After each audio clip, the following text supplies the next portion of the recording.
Shri Radha Madhava ki Jai Vishnupad Paramahansa Parivrajacharya Stotra Sata Shri Srimad Divine Grace A.C. Bhaktivedanta Swami Srila Prabhupada ki Jai Jai Nitliri Vishnu Vishnupad Paramahansa Parivrajacharya Stotra Sata Shri Srimad Srila Bhakti Siddhanta Saraswati Maharaj ki Jai Anant Koti Vaishnava Vrinda ki Jai Namacharya Srila Hari Rasa Kaur ki Jai Prem se kaho Shri Krishna Chaitanya Prabhu Nityananda Shri Advaita Gadadhar Shivasadi Gauda Vrinda ki Jai Shri Shri Radha Krishna Gopinath Shyamakun Radhakun Giri Govardhan ki Jai Brajabhumi Shri Vrindavan Dham ki Jai Shri Mayapur Dham ki Jai Gangamayi ki Jai Jamunamayi ki Jai Tulsi Devi Bhakti Devi ki Jai Shri Bhagavat Gita as it is ki Jai Shri Prabhupada ki Jai Nitai Gau Premanandi.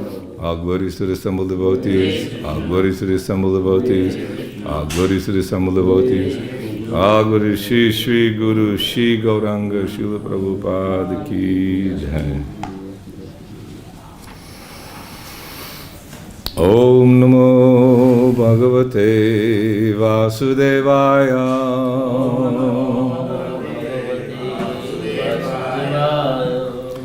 Om Namo Bhagavate Vasudevaya.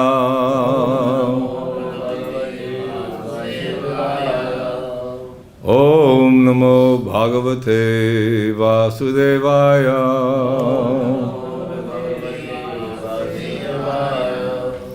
So we're reading Bhagavad Gita as it is. Chapter 2, the contents of the Gita summarized. I was told text 4 and 5. Together, Arjuna Vacha Katang Bhishmang Ahang Sankhye Dronang Cha Madhusudana Ishubhi Pratiyots Yami Pujarha Vari Sudhana. We'll repeat the next one. No, I will do the next one. We'll do the next text 5, and then I'll let others chant too. This one is, Arjuna said, O killer of enemies, O killer of Madhu, how can I counterattack with arrows in battle men like Bhishma and Drona who are worthy of my worship? Srila Prabhupada's purport. Respectable superiors like Bhishma, the grandfather, and Dronacharya, the teacher, are always worshipable. Even if they attack, they should not be counterattacked. It is general etiquette that superiors are not to be offered even a verbal fight. Even if they are sometimes harsh in behavior, they should not be harshly treated. Then how is it possible for Arjuna to counterattack them? Would Krishna ever attack his own grandfather, Ugrasena, or his teacher, Sandipani Muni? These are some of the arguments offered by Arjuna to Krishna. Pretty good arguments, huh? Responsively, Gurun ahatva he mahanubhavan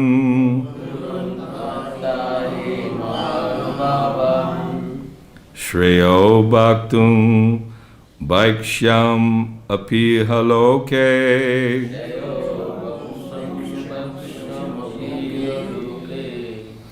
Hatvarta kamangstu gurun ihaiva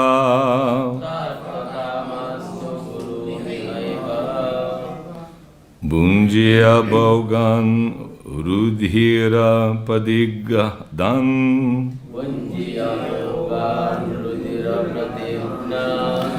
Gurunataiva he Mahanubhavan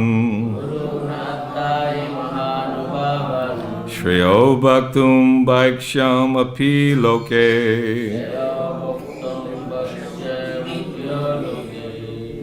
Hatvarta karmangstu gurun haiva.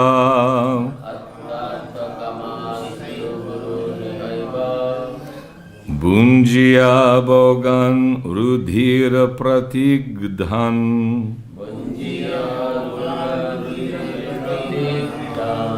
Gurun thaiva he mahanubhavan. Shreyo bhaktum vaikshyam api haloke.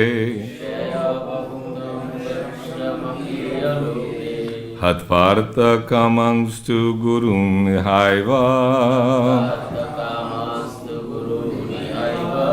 Bunjya bhogan rudhira pratigdhan.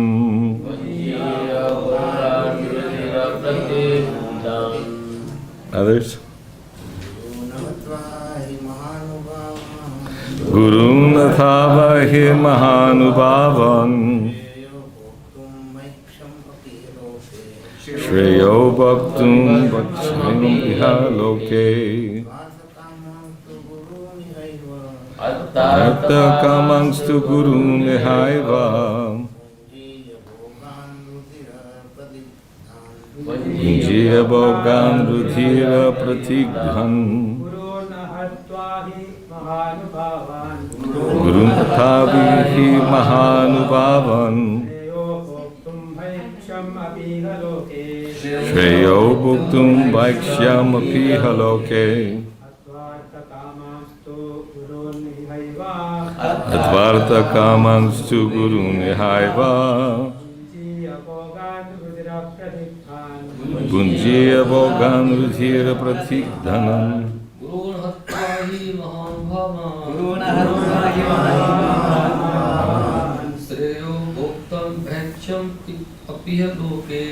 Shreyo bhuktum vaikshyam apiha loke.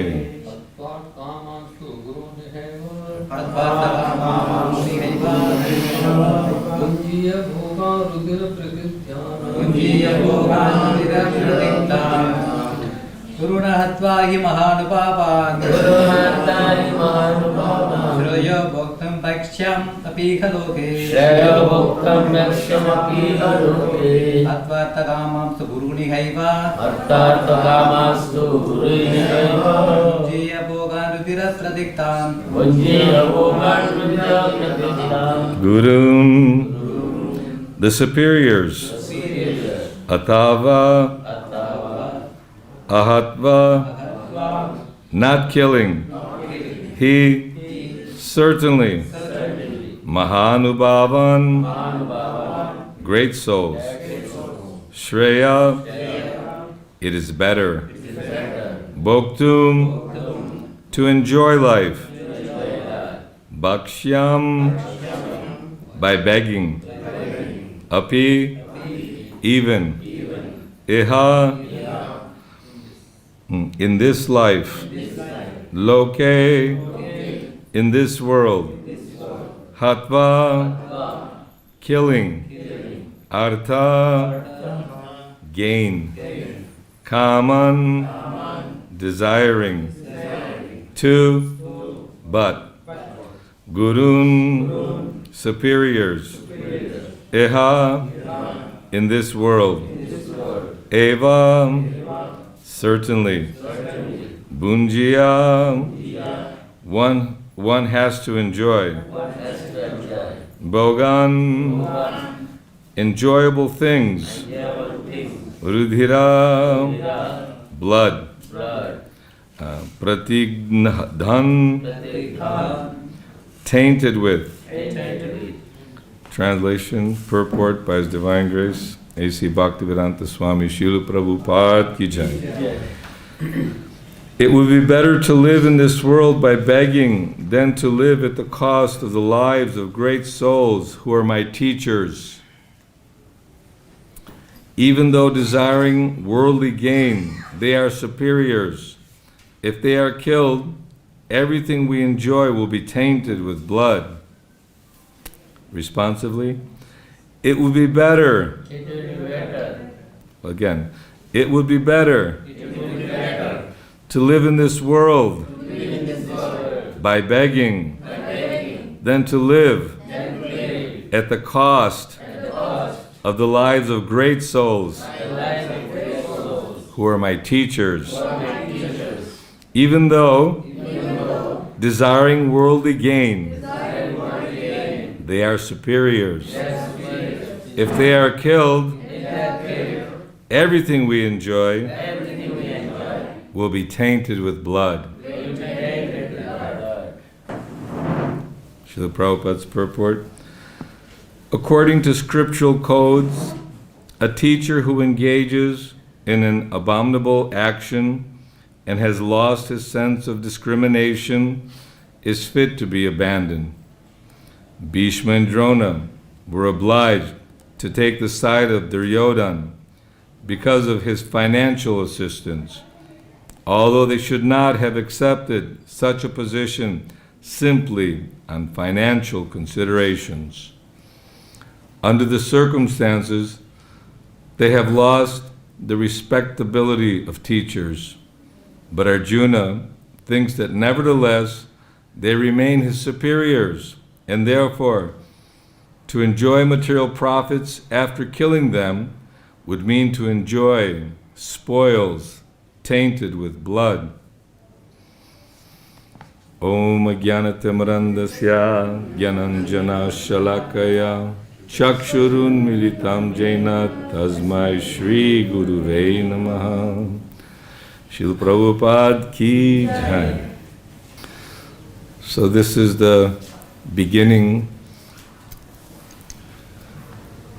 of the teachings of the Bhagavad Gita, where Arjuna is finding great difficulty because of having to disrespect his grandfather and Duryodhana. In his mind, they're his superiors. It says even we should not give verbal retaliation, even if they're the superiors giving some maybe harsh treatment. So it's very difficult in one sense to be humble under all circumstances, because surrender to Guru is such a deep and meaningful activity, because Guru is ultimately Krishna. Krishna is the supreme Guru, and the real Guru is a representative of the Lord and the Lord's teachings. Then further, just to add a little spice to this, stating that if the Guru is not, performing his duty of freeing his dependent from the cycle of birth and death, or leading him onto religious principles for self-realization, then this is also another consideration, just like what most prominently comes to mind in Srimad Bhagavatam is when Lord Vamanadev incarnated, and he was telling Bali Maharaj that you come from a great family, Hiranyaksha, Hiranyakashipu, great powerful warriors, and Prahlad Maharaj, your grandfather, knowing your family would ever go back against their word, and they would always respect Brahminical culture. So in so many ways he was preparing Bali Maharaj that, you offer to give 3 paces of land, and Bali Maharaj said, why? You should take more. You're not very intelligent. You're just a young boy. Anyone who approaches me, the king, he should have nothing to ask for ever again. I would give you whatever you want. But the Lord Vamanadev said, one who cannot control his senses, even if he has the whole world, he's never satisfied, ever satisfied. So I'm perfectly happy with that.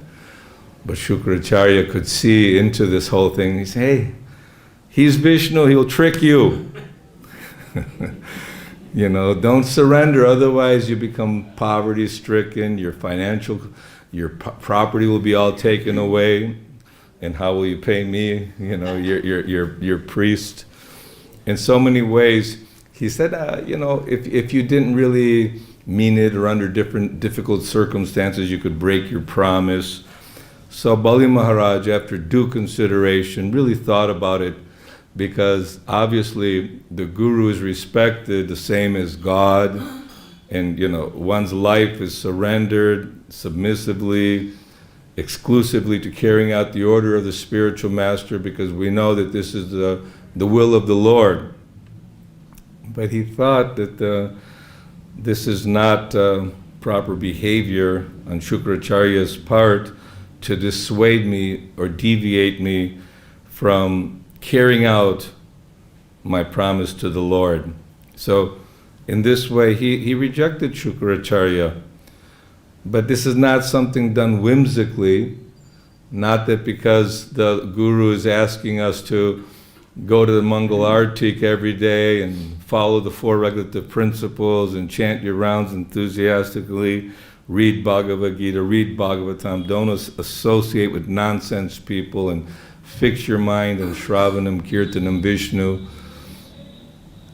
There are many other circumstances which people may feel inconvenienced, because modern man, if religion in any way interferes with their economic development or their so-called ideas of progress and material civilization, then they want to reject or minimize religion. Sometimes the parents of those who have surrendered to God, surrendered to Krishna consciousness, they become angry. Oh, why you're depriving my child of his financial opportunities, because by serving your religious society, you know, they're missing out on so much economic opportunity. They could work hard and be established in business and this kind of thing.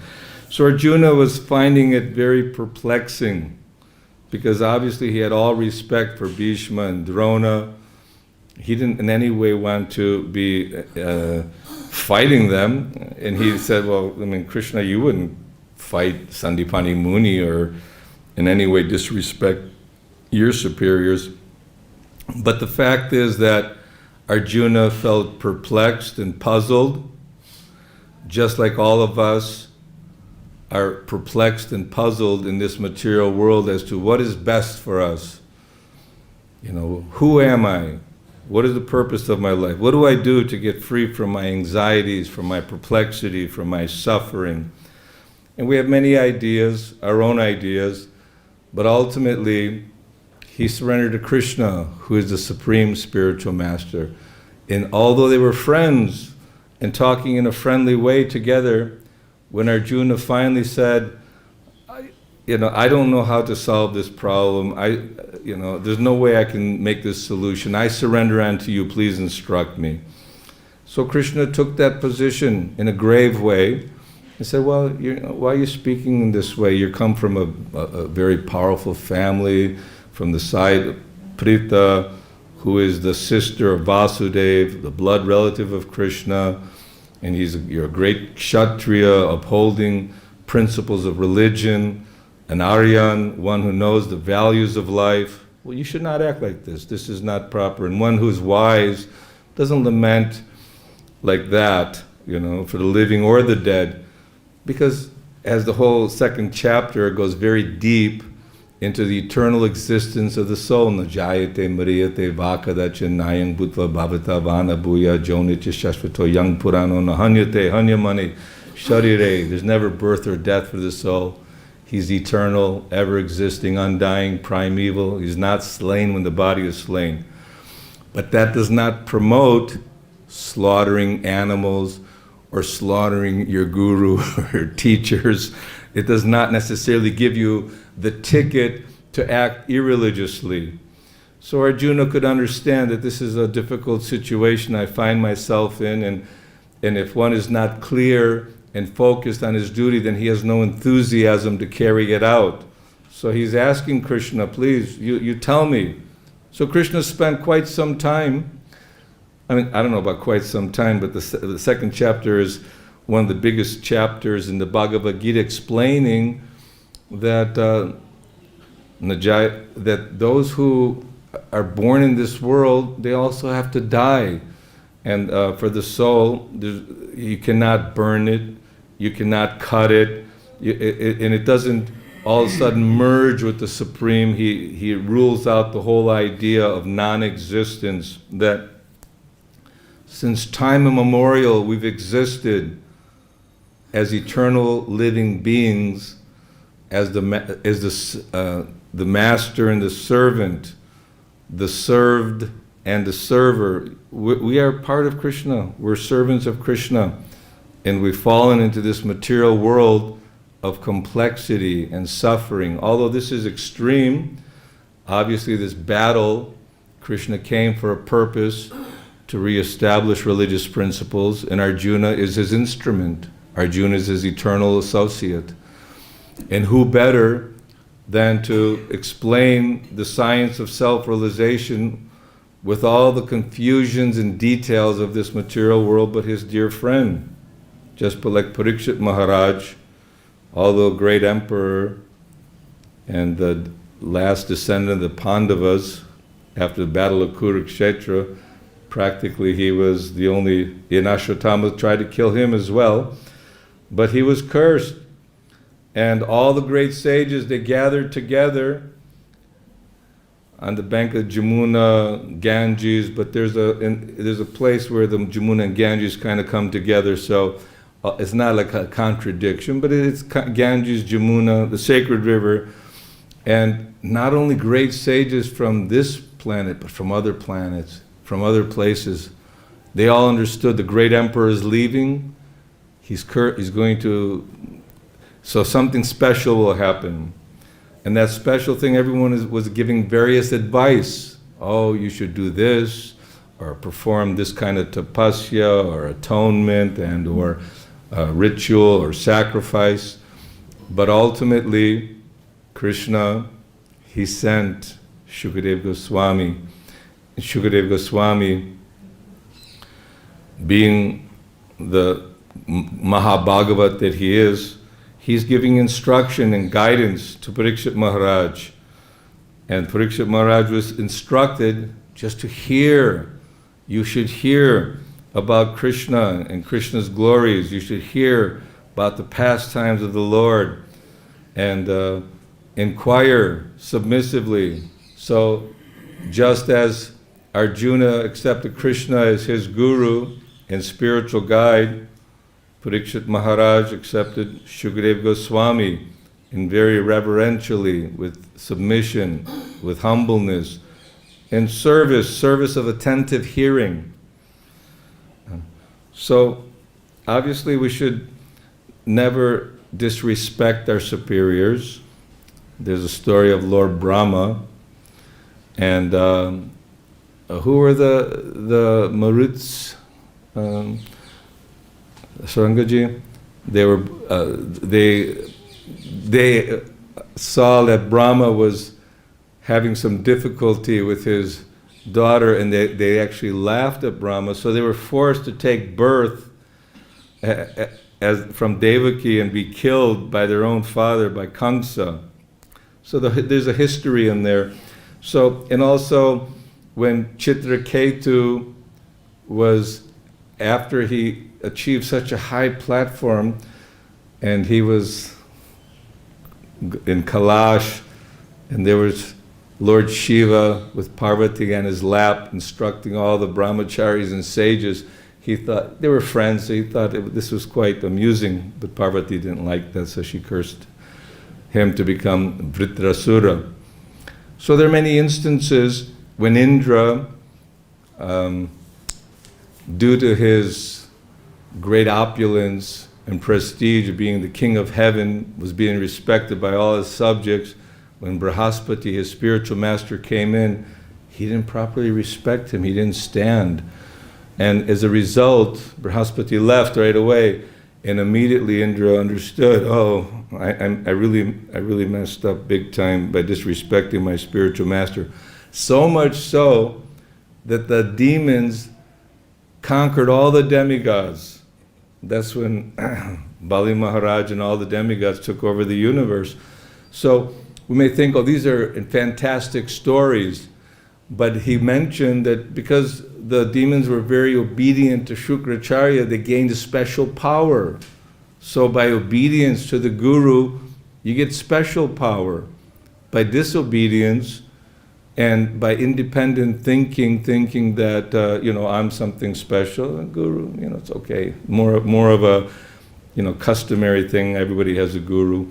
we should not take cheaply or as a mundane personality. We should actually see them as non-different than the Supreme Lord, because the Guru is a representative of Krishna. Sakshad harit vinasamaste sastir uktastataivad bhajeva sati. We're worshipping every morning that the Guru is respected on the level of God. And that is because the Guru is giving us guidance how to make a real solution to the problems of life. It's not by our own intellectual prowess, thinking that, I'm self-made man, or, I come from a good family, I have a good mind, educational, good philosophical speculations are available. Look at my kingdom, what I've accomplished. The great accomplishments may be there, but ultimately, by the will of the Lord, one can either be fabulously wealthy, but that does not mean that one is making any advancement, because ultimately, this material body is temporary. It's made from dirt, water, air, fire. It stays for some time, it dwindles and dies. So that spirit soul is what's the important factor in life. And what's being described here, like two birds on a tree. One bird is eating the fruit, trying to enjoy this life with family, wife, children, money, country. Now I heard there's some fight between Russia and Ukraine possibly, and prior to that was like in America, there was a civil war. So the Civil War means that the South against the North, and those middle states, Virginia, North Carolina, family members were on both sides of the line. So like Arjuna, they had to kill their own cousins, their own relatives, because of fighting was taking place.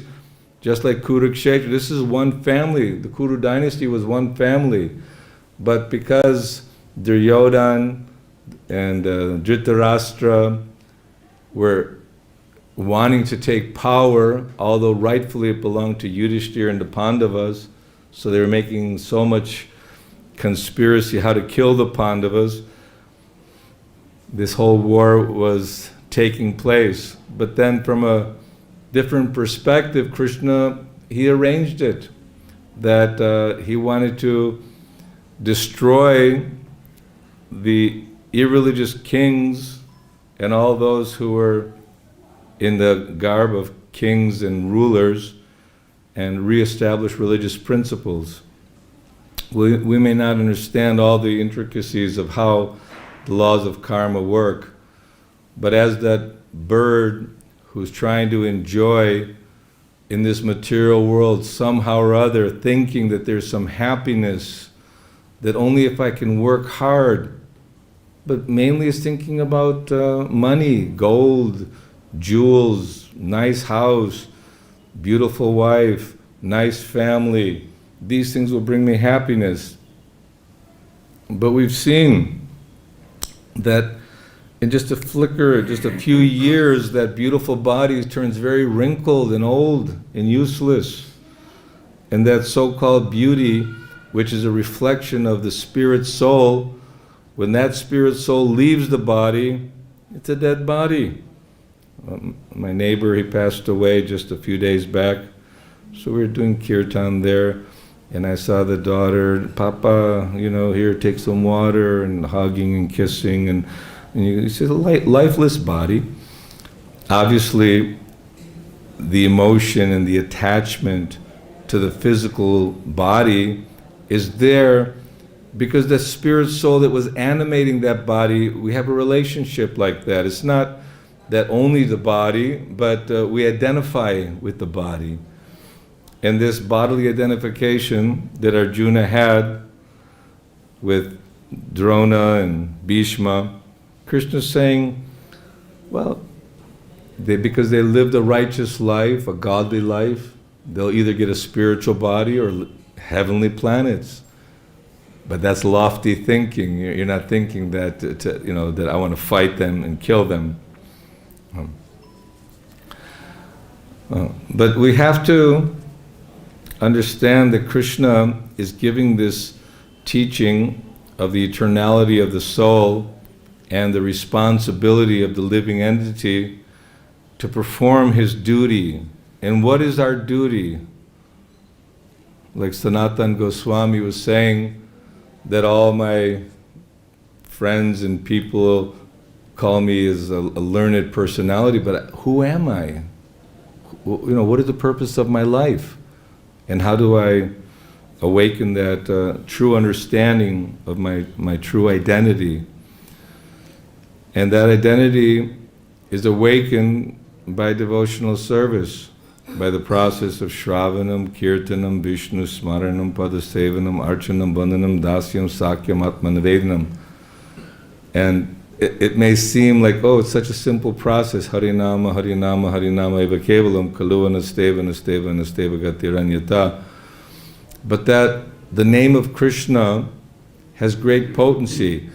And by training ourselves to always remember Krishna, that I am cooking for Krishna, the sunshine, this is Krishna, the taste of water is Krishna, that I'm performing my duty as instructed by my spiritual master.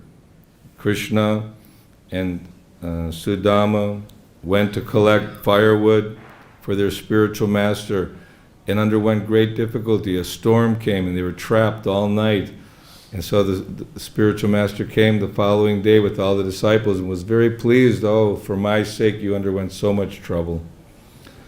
So devotees, we would go on Sankirtan every day. In the early days, they would be out in the streets chanting for 8, 10, 12 hours a day, the holy name, under various conditions, with their gloves on and playing. I remember that Vishnu Jan, he had even little coins taped to his fingers because they were all cracking from playing for 10, 12 hours a day, the mridanga. Not that we want to become artificially fanatical, but at the time, that was the drive enthusiasm. And then the book distribution in Sankirtan, very, very prominent. And that's like being on a battlefield. You're out, you're meeting, you're enthusiastically giving Krishna consciousness, spreading the message of God consciousness to everyone, because you see everyone is part of Krishna. These are my brothers, these are we're all eternal servants of the Lord. And no one wants to see someone suffering. And everyone in this material world is suffering. And this is the ticket, this is the solution to all the suffering. Sit down. You have a chair there? Okay. So, not that here it's describing that if the spiritual master is not, or the superiors are not behaving properly, not that we disrespect them like that, but we sometimes have to be careful about keeping good association. You know, even many personalities, great personalities, some would be critical of the devotees or critical of Chaitanya Mahaprabhu, and the devotees would avoid them.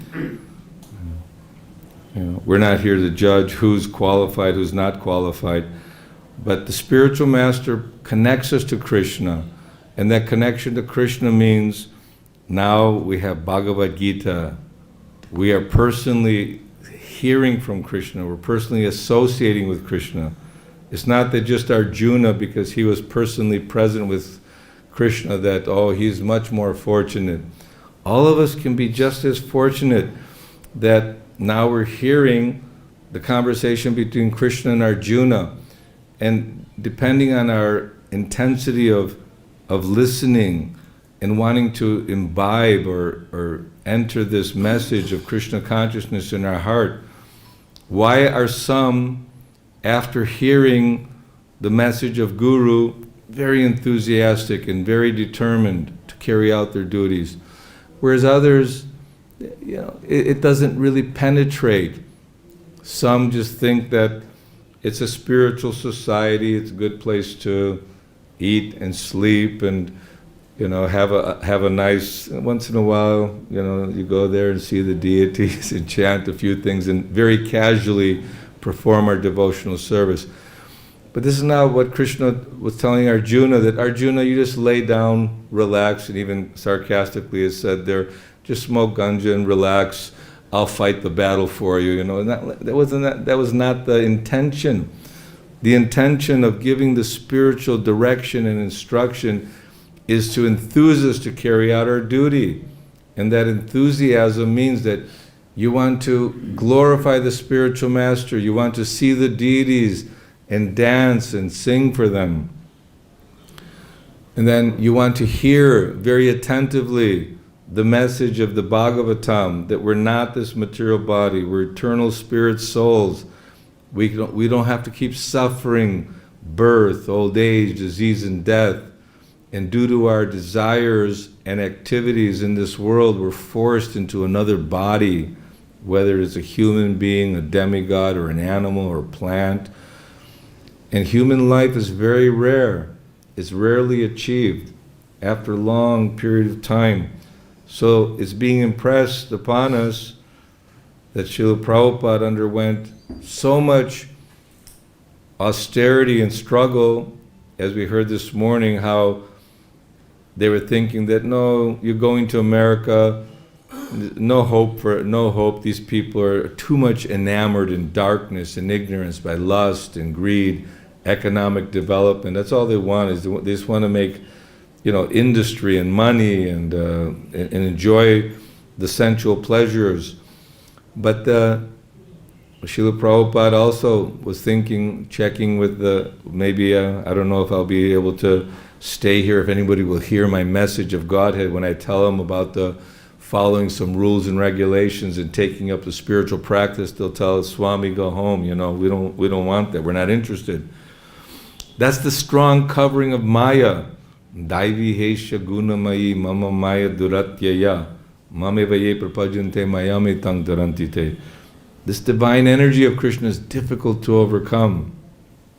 You may think, well, why does Krishna make it so difficult? It's not like that. It's our desires are that we want to try to enjoy. We're relentless in our attempt to try to enjoy separate from Krishna in this world. We're thinking that maybe if I do it this way or do it that way, in the heavenly planets or in this kind of body or that kind of body, some people think that, I am Miss America or Miss India.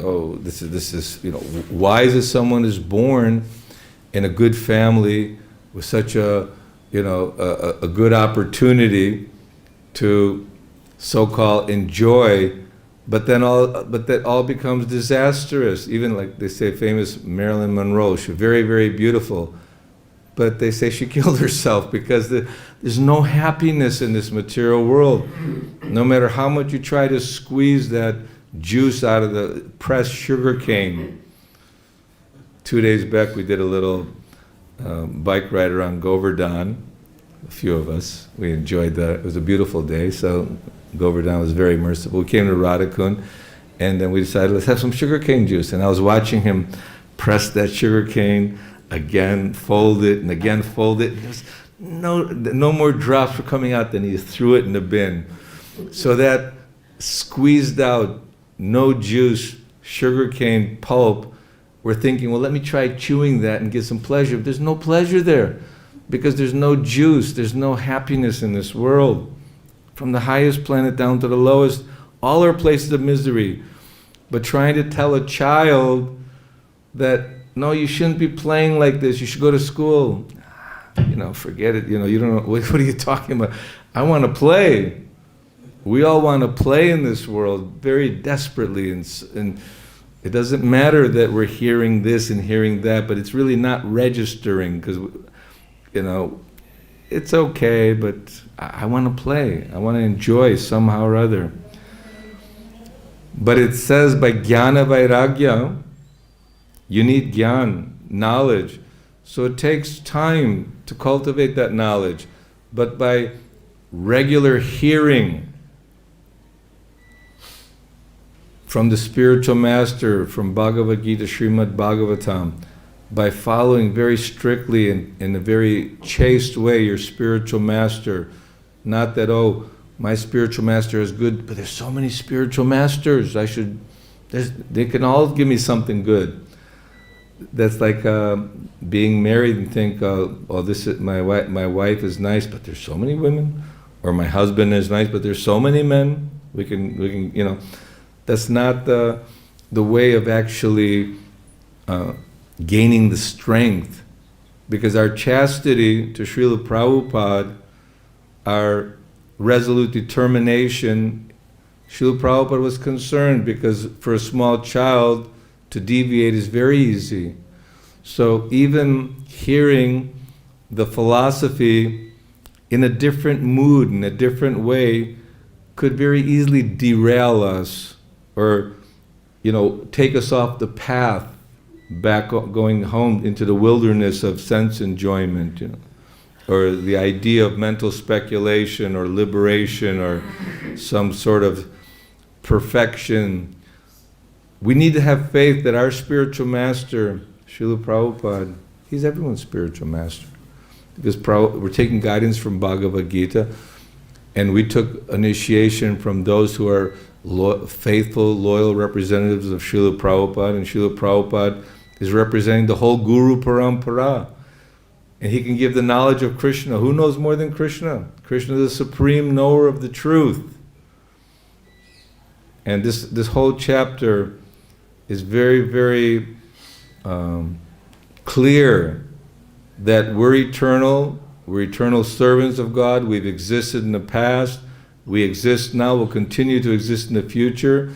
So while we're in this human form of life, we should uncover, we should cleanse our heart, cleanse our mind of the misconceptions that there's some happiness in family, there's some happiness in my country, my possessions. Not that we're calloused, we have duties, we have to perform. Lord Chaitanya Mahaprabhu, his associates were householders, but we have to have the family unit, all serving Krishna, hearing Krishna, chanting Krishna. Then we can put all our energy into that. But we should not dismiss our duties and our responsibilities. And this is the fine dilemma, or the argument that's taking place here, that Arjuna is feeling that, well, if I do that, or if I engage in this battle, it'll create such a disturbance in society that unwanted progeny will be there. I'm disrespecting my teacher, I'm disrespecting my guru, and this is not right, Krishna. Yeah, but Krishna is explaining that you have your duty to perform, and your superiors that you're concerned with, they've aligned themselves with Duryodhana for financial considerations, and they should not have done like that. But again, this is Krishna's plan. We don't know fully how to understand the intricacies of the three modes of material nature, and why it is that we're being covered and affected the way we are. But we have that opportunity to clean our mind and clean our heart. But we just have to have faith in the Guru, have faith in the process of Krishna consciousness. And although some might be here for 5 years, 10 years, 40, 50 years, that doesn't matter. Dhruva Maharaj was such a young child, Prahlad Maharaj was such a young child, but due to the intensity of their desire to understand Krishna, although in the beginning, akama sarva kamo va moksha kamo daraditi vrena bhakti yogena yajeta purushang param, that Dhruva Maharaj had so many desires. He wanted a kingdom better than his father, better than Brahma's.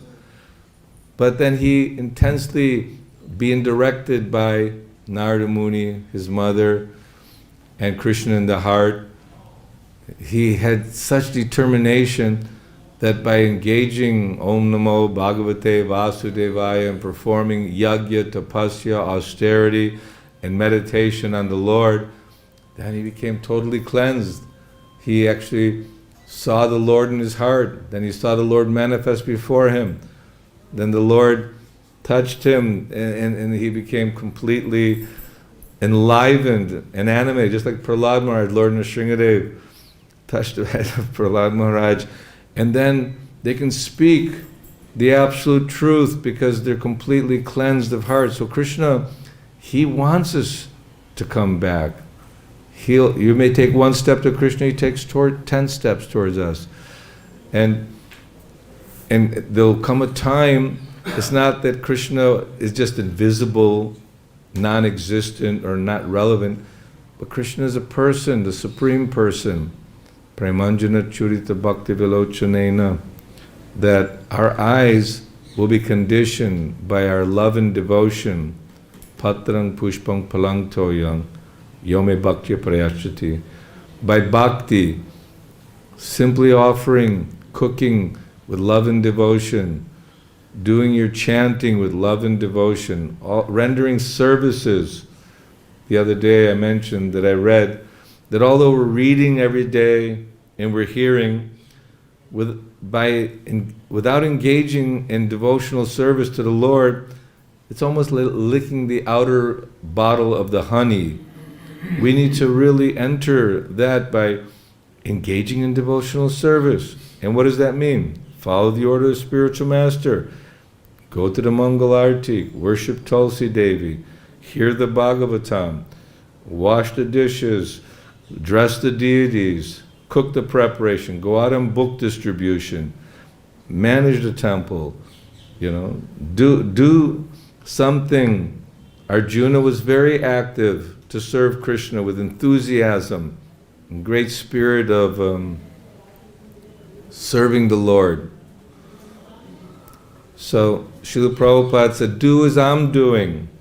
Prabhupada was spreading Krishna consciousness by his example, and very eager to hear and chant. And he would say, oh, you're not reading the books? How you will properly represent Krishna consciousness? So we should feel that I'm an ignorant fool. I'm covered over by so many disqualifications. So what will I do in order to try to awaken that? So let me eagerly read this Bhagavad Gita. Let me hear the Srimad Bhagavatam. Let me make a schedule for myself in such a way that I can take rest on time so I can get up on time and do my services. And every day try to do something to further advance in my spiritual life. Because people are just lazy. They sit down on the couch and eating all kinds of nonsense, drinking all kinds of nonsense, and watching football all day. It's like, or they go and golf or go fishing. The old age. I'm retired now, so let me go catch a few fish.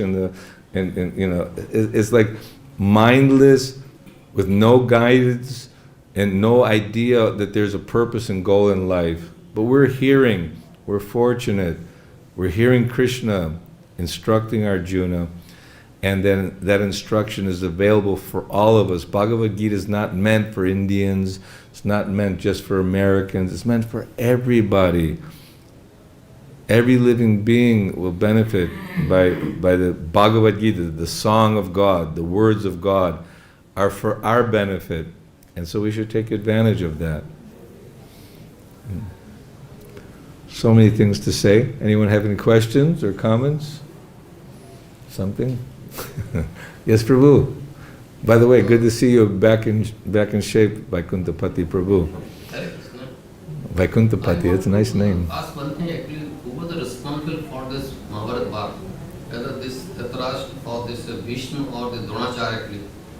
The Duryodhana was not responsible for this Bhag. For the? Who was responsible for this Mahabharata Bhag?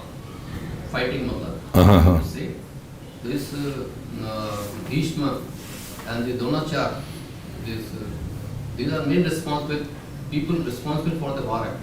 They took the side of irrealism with Duryodhana. Yes. If they have not taken the side of Duryodhana, the war would not have taken place. So the question is, if they would not have taken the side of Duryodhana.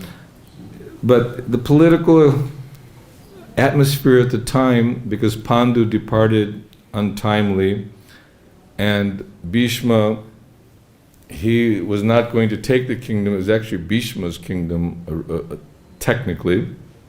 But Bhishma, he vowed, that's why he's called Devarat. They took a vow to not get married and not have any children, and in order for the reason of the whole history of his father. But when the Pandavas were small children, Krishna sent Akrura.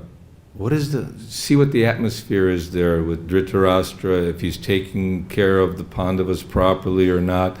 So, although Bhishma should have maybe strongly objected to the way, the neglect and the way they were harshly treating the Pandavas, because Dhritarashtra being blind and wanting his own sons and then kind of taking over the kingdom. Because prior to exiling the Pandavas, Yudhishthira had great opulence. He did the Rajasuya sacrifice. The Pandavas were actually in charge of the kingdom, but by the trickery of Dhritarashtra and Duryodhana, they banished them. Isn't it? They banished them. And so naturally the Pandavas are in exile, so the kingdom is going on, so Bhishma, Drona, they're part of the infrastructure of the whole Kuru dynasty, so we can't say that, well, if they wouldn't have backed them up, then maybe there would have been no war. But Krishna, he had this way of bringing, even Balaram and Krishna tried on behalf of Yudhishthira to make peaceful settlements, but there was determination on the part of Duryodhana to have this battle. So Mahabharata, and the battle took place, and the consequences of that battle was that the Kurus and all the kings who supported them were annihilated. The Pandavas were established. Then Parikshit Maharaj, he came into being, and he was cursed, and Srimad Bhagavatam was spoken. It's only 5,000 years ago. When you take in the history of how long is the life of Brahma and the history of the world, we're very fortunate that just 5,000 years ago Krishna spoke to Arjuna, and then again he came as Chaitanya Mahaprabhu to show us how to live the life of Bhagavad Gita, how to surrender to Krishna, how to surrender to Guru. He took initiation, he showed the importance of surrender and following a Guru, and then gave us the Mahamantra. So the intricacies of how and why, and if only they wouldn't have supported them, and that's a little difficult to say. But the important thing is that here we are now, and here's Bhagavad Gita, and we have the chanting of the holy name, and we have the association of devotees due to Prabhupada's great mercy of establishing a society that the whole world can live in. Anything else, Prabhu? I think there is one more explanation why, because Bhishma had, I think, taken a vow that he'll protect the kingdom. So whatever cause it may be, Dhritarashtra was the sort of visible monarch, and Duryodhana was the Rajkumara or the Yuvraj. So it was mandated by Bhishma himself that he'll protect the kingdom in all circumstances. So Bhishma took a vow to protect the kingdom in all circumstances. Social welfare is more important than the Bhishma. But this is one explanation which sort of at least meet my It's true. Yes, Prabhu? One more thing. Okay, one more thing. We also heard in the Bhagavatam and also all that Parikshit was the last of Kuru's dynasty. Parikshit Maharaj was the last in the lineage of Kuru dynasty. But Janmaya was there, So why do we say Parikshit was the last in the Kuru dynasty?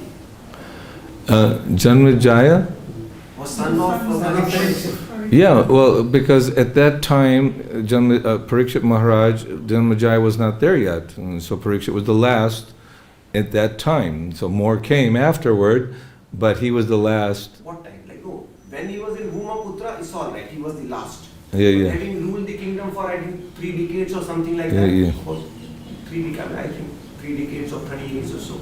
Even then I find many explanations that he was the last in the Kuru dynasty. I think. Right, in the sense that he was the last of the Pandavas that survived the battle of Kurukshetra. Obviously, after he became emperor and married and had children of his own, there are other descendants. But the important thing is that we have the Srimad Bhagavatam due to the mercy of Parikshit Maharaj and Shukadeva Goswami and Lord Krishna's influence, Veda Vyas. Not only did they speak it, but it was compiled so that Kali Yuga, people just don't have that ability, nor the culture to follow the Vedic tradition. They're not Shrutidar, able to hear the Guru's message and follow through. So we're very fortunate to have this Srimad Bhagavatam and Bhagavad Gita. But I hear your point. Krishna Prabhu, in the purport, the last words, but Arjuna thinks that nevertheless they remain his superiors, and therefore to enjoy the material benefits, profits, after killing them would mean to enjoy spoils tainted with blood. I don't understand the last. Enjoy spoils tainted with blood.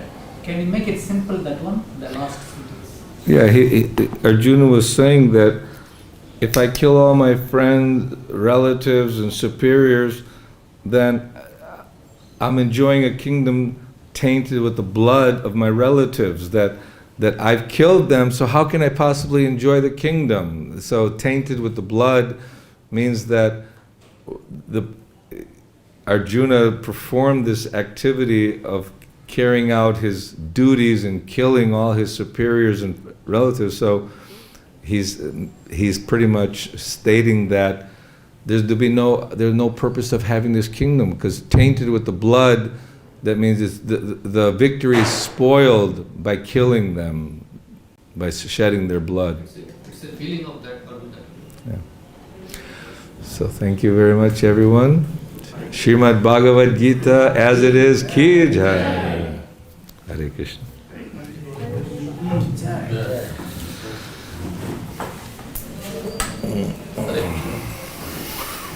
Oh, thank you for the cards. Very nice cards.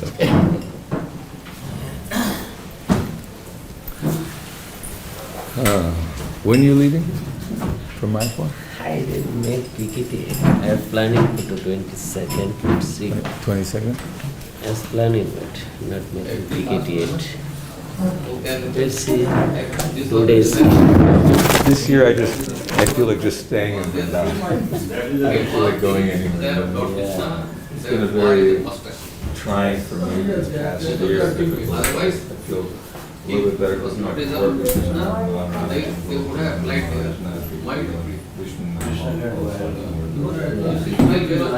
whole year has been challenging. welfare of people. I'm thinking that things are going good, but then I get smashed by me and my ego and you know how it is. That's why they are moving for shutdown. And that those were the exclusive Don't worry, you can speak to me anytime. They should apply their prayer. I didn't say he should. Huh?